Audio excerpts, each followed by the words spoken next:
اب دوسری بات عرض کیا کروں کہ جیسے ہندوستان کے اندر عید اور بقر عید، عید الفطر اور عید الاضحیٰ یہ مسلمانوں کا تہوار ہے، یہ خوشی منانے کا دن ہے، اور غیر مسلموں کا جو تہوار ہے، ہمارے برادران وطن کا جو تہوار ہے، اس کو کیا کہتے ہیں؟ ہولی اور دیپاولی۔ تو عید الفطر اور عید الاضحیٰ کس کا تہوار ہے؟ کس قوم کا؟ ماشاء اللہ، یعنی مسلمانوں کا تہوار کیا ہے؟ کون کون؟ اور ہولی اور دیپاولی یہ کس قوم کا تہوار ہے؟ ماشاء اللہ۔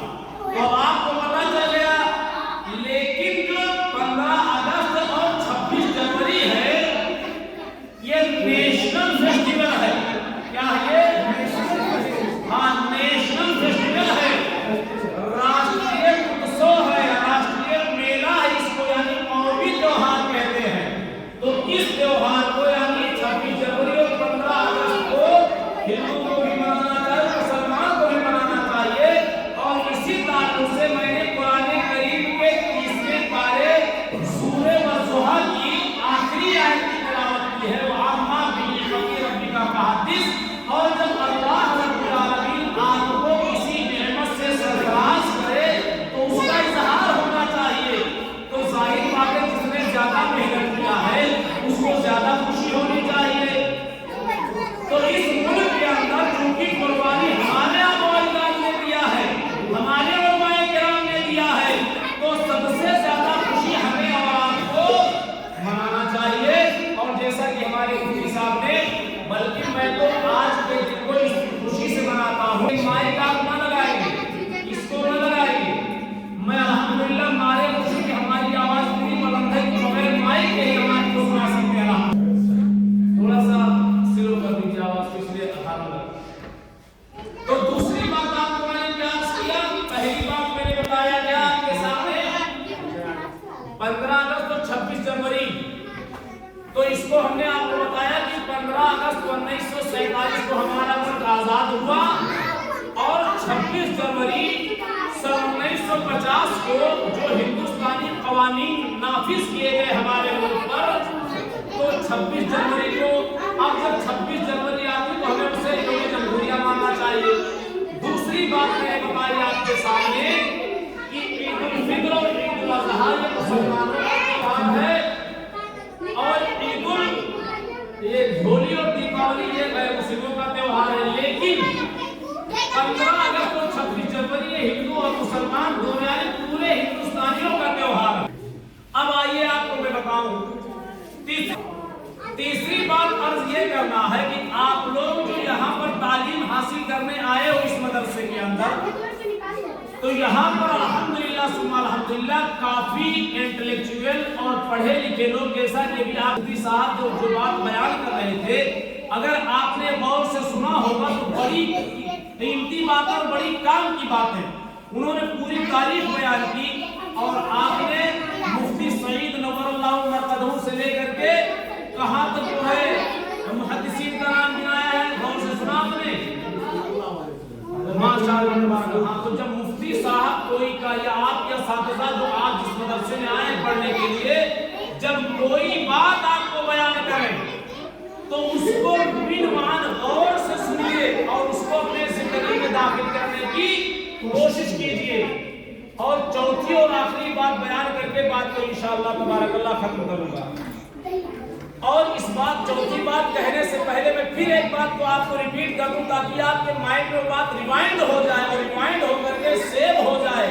یعنی آپ کی جو مائنڈ کی فلاپی ہے یا ہارٹ کی فلاپی ہے یا میموری ہے، اس میں آپ بیٹھا لیجئے اس چیز کو کہ آپ یہاں پر جب آئے ہیں تو یہ نہ سوچئے کہ ہاشمی صاحب یا مطلب جو ہمارے مفتی صاحب ہندوستان کے تاریخ کی بات کو بیان کریں، بلکہ اللہ نے آپ کو اتنا علم دے دیا ہے کہ آپ پوری تاریخ کو خود پڑھیے، اور اگر پڑھنا نہیں جانتے ہیں تو جو تاریخ جاننے والے ہیں ان سے بتائیے کہ ہمیں تاریخ پڑھ کر کے بتائیے۔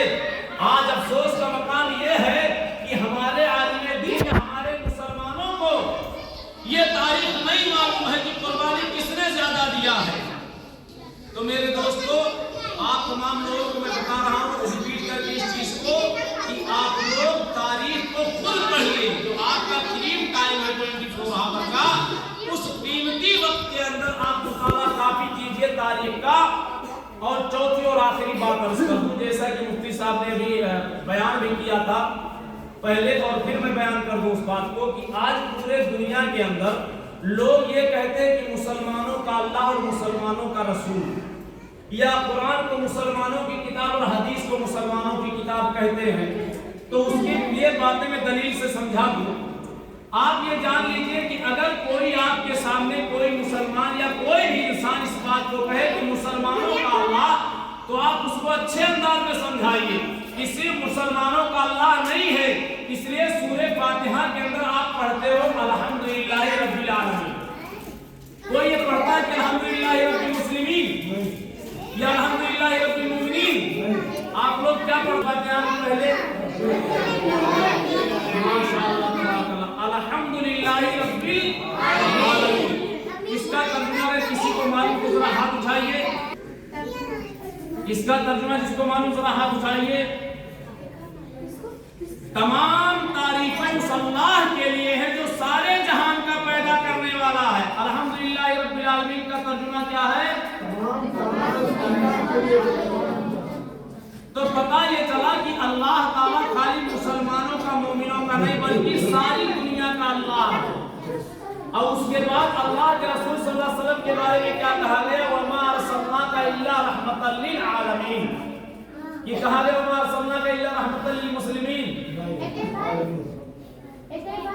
اس کا ترجمہ کیا ہے؟ کسی کو پتا ہو تو ہاتھ اٹھائیے۔ وَمَا أَرْسَلْنَاكَ إِلَّا رَحْمَةً لِّلْعَالَمِينَ کا ترجمہ ہے کہ اور ہم نے اپنے نبی جناب محمد رسول اللہ صلی اللہ علیہ وسلم کو سارے عالم کے لیے رحمت بنا کر کے بھیجا ہے۔ تو پتہ یہ چلا کہ اللہ کے رسول خالی مسلمانوں کے، ہمارے اور آپ کے رسول کا کیا نام ہے بتائیے ذرا۔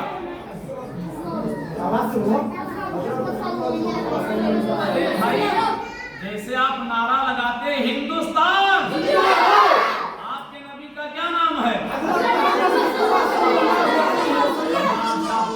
ہاں اس طرح سے تو پتہ یہ چلا کہ ہمارے نبی حضرت محمد صلی اللہ علیہ وسلم ساری دنیا کے نبی ہیں۔ یہ مفتی صاحب کی بات کو میں کوٹ کر رہا ہوں جو پہلے بتانے کا واضح کر دیں۔ اب اس کے بعد اگر کوئی کہتا ہے کہ مسلمانوں کی جو کتاب یعنی قرآن مسلمانوں کی کتاب ہے، قرآن میں اکثر مقامات پر لکھا گیا ہے یا ایھا الناس، اور عربی گرامر یا عربی قواعد و صرف و نحو کے جو لوگ جاننے والے ان کو پتا ہے کہ یا ایھا الناس کا جب لفظ لگایا جاتا ہے آل ورلڈ کو انڈیکیٹ کرنے کے لیے، سمپورن وشو کو سمبودھت کرنے کے لیے اور سارے عالم کو مخاطب کرنے کے لیے کہا جاتا ہے۔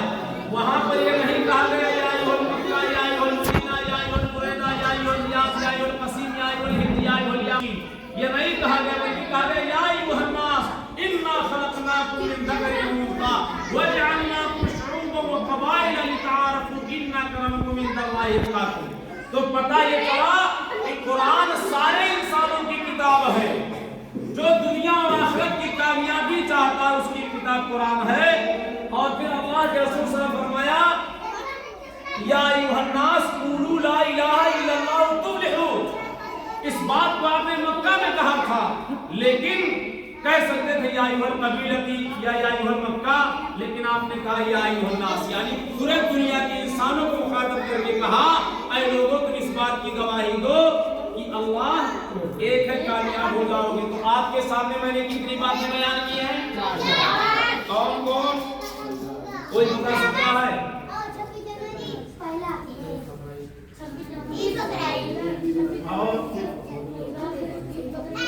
ماشاءاللہ تبارک، آپ تمام لوگوں نے بہت غور سے باتیں سنی ہیں میری۔ میں نے پہلی بات جو عرض کی ہے آپ کے سامنے 15 اگست اور 26 جنوری، تو اس کو آسان بتا دوں۔ 15 اگست کو ہندوستان آزاد ہوا اور 26 جنوری کو ہندوستان کا قانون نافذ کیا گیا۔ پہلی بات میں نے آپ کے سامنے بتائی۔ دوسری بات میں نے آپ تمام لوگوں کے سامنے بیان کی ہے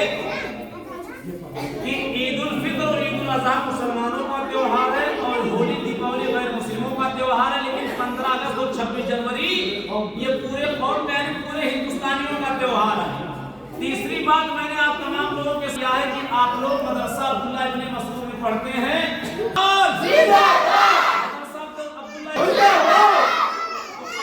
مدرسے میں پڑھتے ہیں تو ٹائم ضائع نہ ہو، یہاں کے اساتذہ کا قدر کرتے ہوئے آپ لوگ تعلیم حاصل کیجئے۔